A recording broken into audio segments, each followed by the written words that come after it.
Dude, when Homeland Security invade your house, you got problems with dudes with guns and body armor. Someone said that they weren't there to take stuff; they were there to delete everything. Like the real people that were in there, Oh, like that's the same funny. thing with Epstein. Oh, that's funny. Yeah, that's fun. Of course, there's layers upon layers. They never end. There's just layers upon layers upon layers.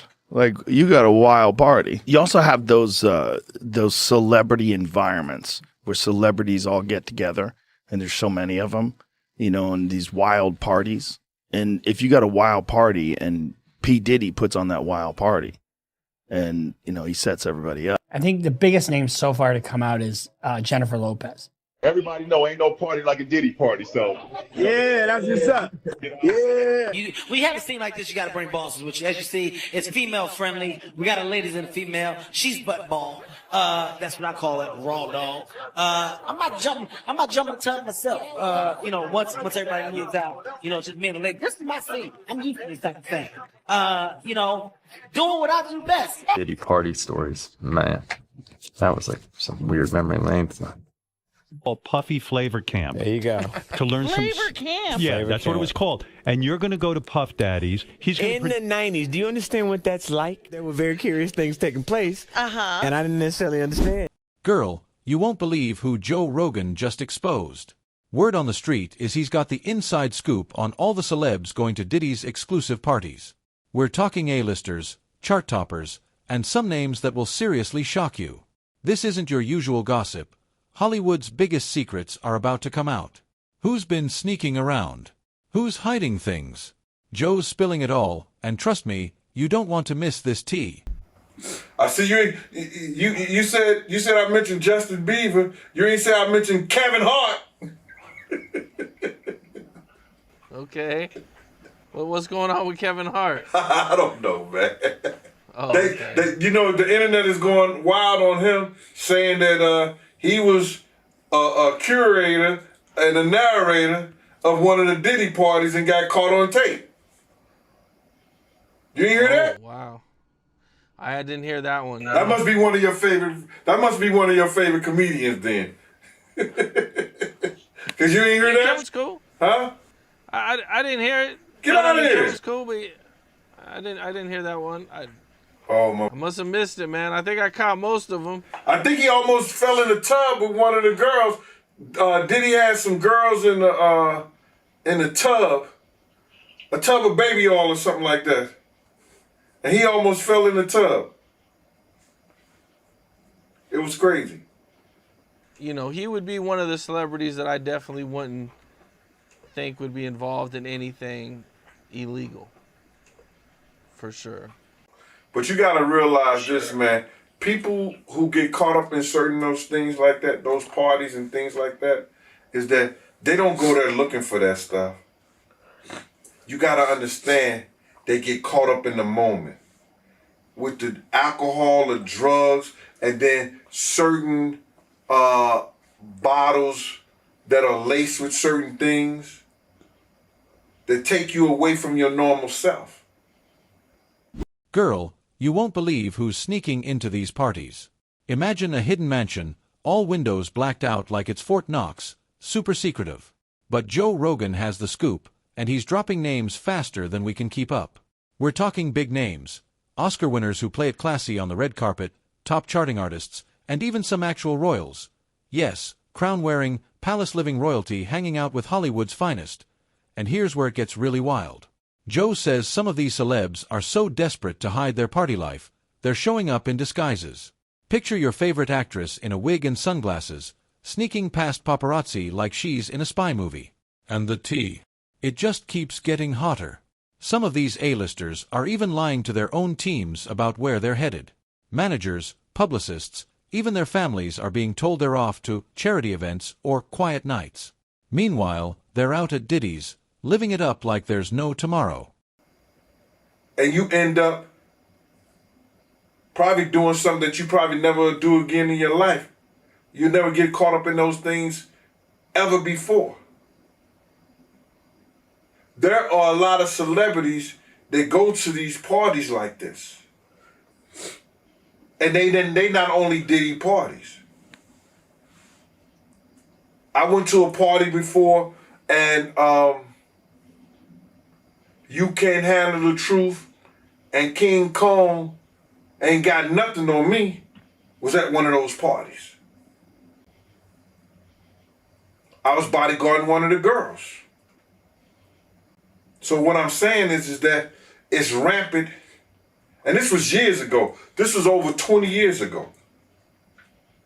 It's rampant in the music industry. It's rampant in Hollywood, film, pictures, and anything.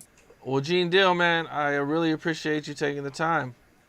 Hey, Cam, can I plug my books, man, on your show? For sure. All right, Absolutely. I got these 2 books out. The first one is My World of Bodyguard and a Hip Hop Star.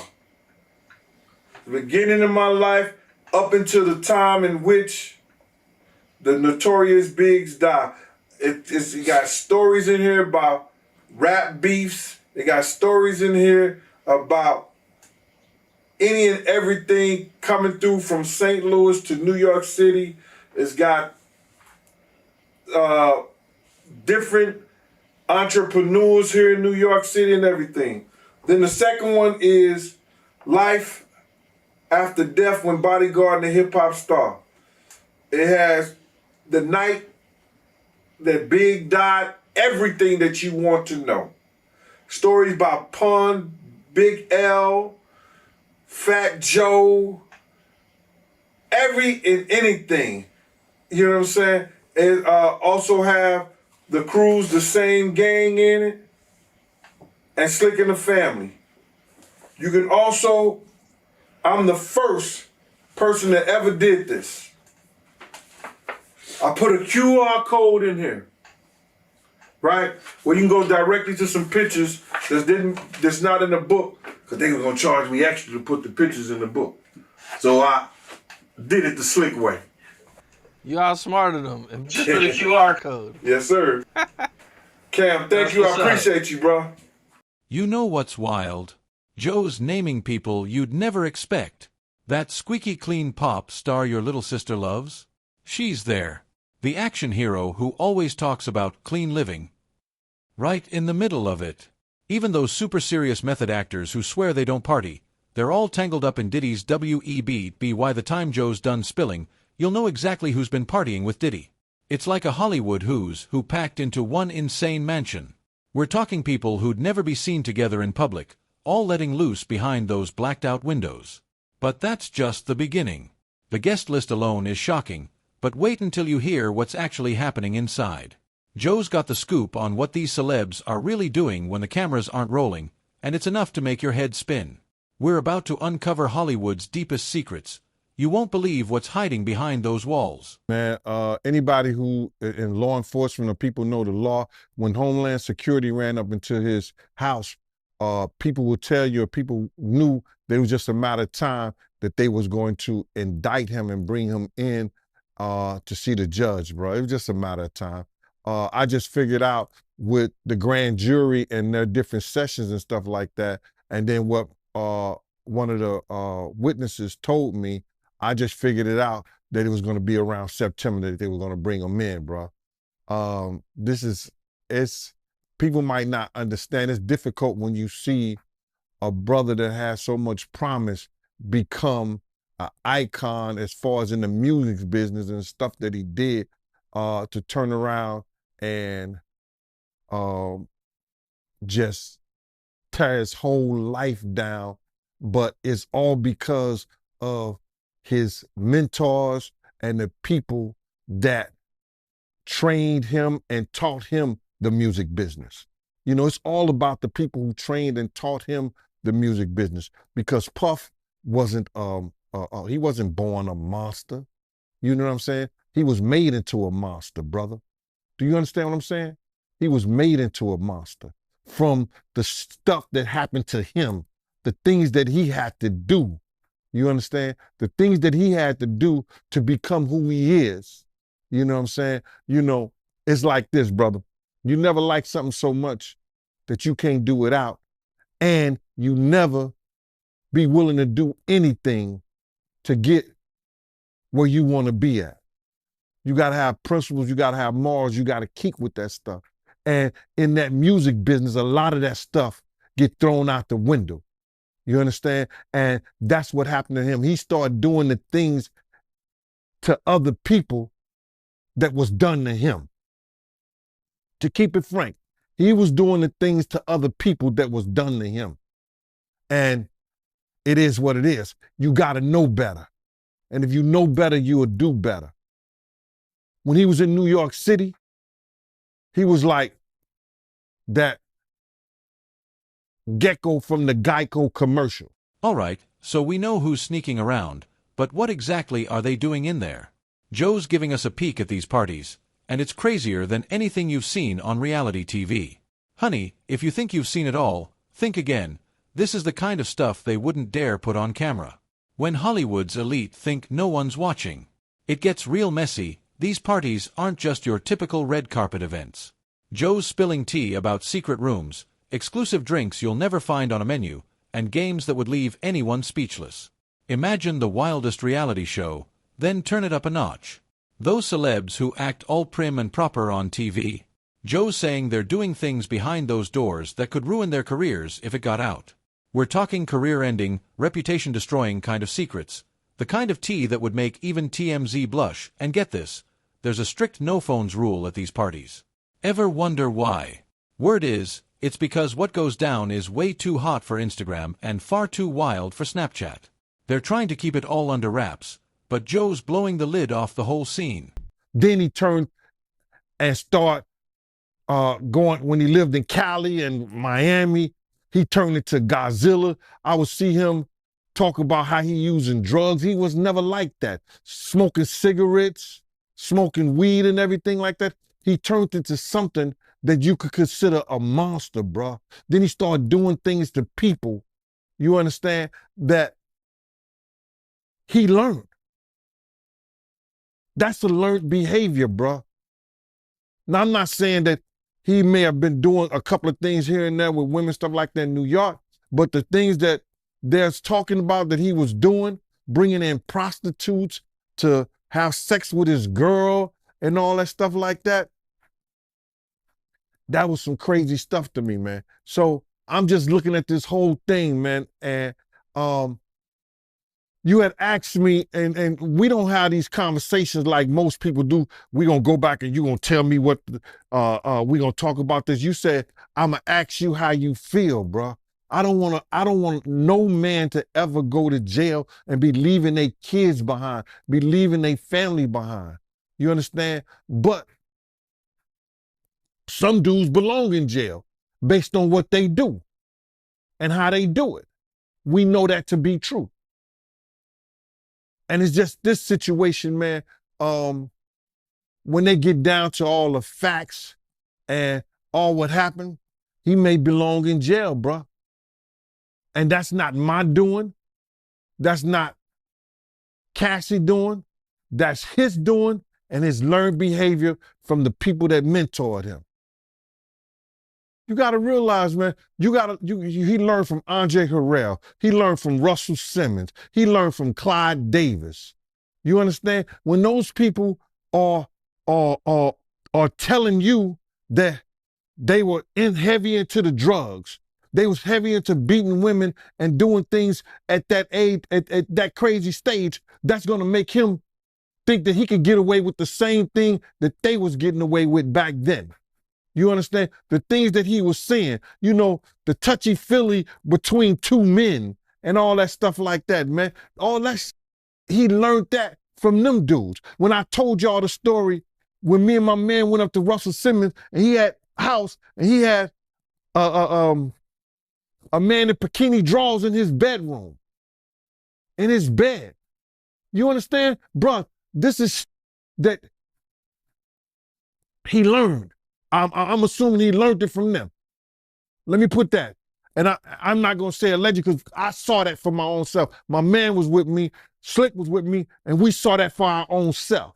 You understand what I'm saying? So these are behaviors and things that with drugs and all the stuff that's going on, pills, drinking, it can make this man into a monster, and that's what it did, bruh. It made him into a monster, bro. I personally feel like he got a lot of the things that he did from his mentor, and then he probably did it to the 10th power. You understand? Russell Simmons admitted that he was a drug abuser. You understand? Russell Simmons admitted that he used to put his hands on women. So it's alert behavior, bro. Some of that stuff may be in him through his childhood. Through his childhood, he may have some of that things in him, but a lot of things that he was doing was a learned behavior, bro. You just don't just turn it in a matter of years the way he was doing people, man. You understand? Check this out, bro. Girl, Joe's saying some of these celebs are living double lives. By day, they're all about that clean-cut image, doing interviews about their vegan diets and yoga routines. But by night, they're sipping on drinks that would leave a chemist baffled and playing games wild enough to shock a Vegas casino owner. Ever wonder why some of your fave stars look so worn out on those early morning talk shows? Now you know, it's not from long nights on set. They're tired from partying at Diddy's till the break of dawn. And the tea? It just keeps spilling. Joe's talking about secret rooms where only the absolute elite are allowed. What goes on in there? Let's just say it's the kind of thing that would dominate the headlines for weeks if it ever got out. By now, you're probably getting why these parties are Hollywood's best-kept secret. It's like a whole other world where rules don't apply, and anything goes. No wonder celebs are sneaking around, lying, and risking it all just to be there. But hold up, we haven't even touched on who's hooking up with who. Because, honey, when you've got all these hot celebs in one place with no cameras and no rules, things are bound to get steamy. The tea Joe's spilling on these hookups? It's about to make you see your fave celeb couples in a whole new light. Make a lot of people upset, but then a lot of people love my opinion. That's why you bring me on here. And I really appreciate that, brother. I just want to say this before we get started, Art, is that, a lot of people think I came here to bring a black man down. And that's what I hear in the comments a whole lot. But it was nothing like that. A black man didn't cuss a dead man's mother out. A black man didn't set his friends up and put them in a situation where they couldn't come home to their families no more. A black man didn't reach back and help the people that helped them make it up the ladder. It was Puffy. You understand? I got tired of Puffy going on different platforms talking about how he loved the people that we was all with, how he loved the people that helped him, when in fact, none of that stuff was true. So my whole thing about it is, man, I appreciate your platform for letting me, voice my opinion. And like I said, opinion's like an asshole. Some of these cats out here get paid for their asshole. I get paid to give my opinion. Yeah, I feel you, man. I mean, yeah, you just on here giving your opinion, man. I mean, you was one of the people that was real close to the situation, so why not? Thank you. I appreciate that. So with that being said, right, the last interview me and you did was a day after the raid. And when you look at everything now, man, how you feel about everything? It's been like a week, you knowing Diddy, you being around Diddy. Could you ever imagine that his houses would get raided for sex trafficking? Bro, you can't imagine no stuff like that. You understand? You can't think that, because back then, he wasn't Brother Love. He was Puffy. All the way up until he became Diddy. So his behavior over the years has changed. And the behavior that he shows now, and that he has shown by being Brother Love, I couldn't imagine that the police could be raiding him for sex trafficking? Nah, bruh. I couldn't imagine that. You know what I'm saying? That wasn't him back then. He's a totally different person that he became. If you've seen him on other platforms, inviting men to party with him. inviting men to go shopping with him. You understand? That wasn't Puffy. That wasn't Diddy. That was brother love and love. You know how they say what happens in Vegas stays in Vegas? Well, honey, what goes down at Diddy's parties makes Vegas look like a Sunday school field trip. Joe's spilling tea on celeb hookups that'll have you clutching your pearls and grabbing the popcorn. These parties are like a real-life soap opera, only with way more drama and way less clothing. Joe's painting a picture of celebs letting loose like you wouldn't believe. We're talking A-listers who act all proper on the red carpet getting wild behind closed doors. Now, let me tell you about the hookups. Joe's dropping bombshells about who's cozying up to who. That heartthrob actor everyone's obsessed with? Turns out he's been sneaking around with that pop princess who's supposedly just friends with everyone. And that power couple who's always gushing over each other on social media? Word is, they're both playing the field at these parties. But it's not just the usual suspects getting frisky. Joe's talking about unexpected pairs that'll leave you stunned, like that super serious actor who never cracks a smile suddenly all over a reality star known for her wild side. And don't even get me started on the three-way action. Joe says he's seen things that would make even the most open-minded person blush.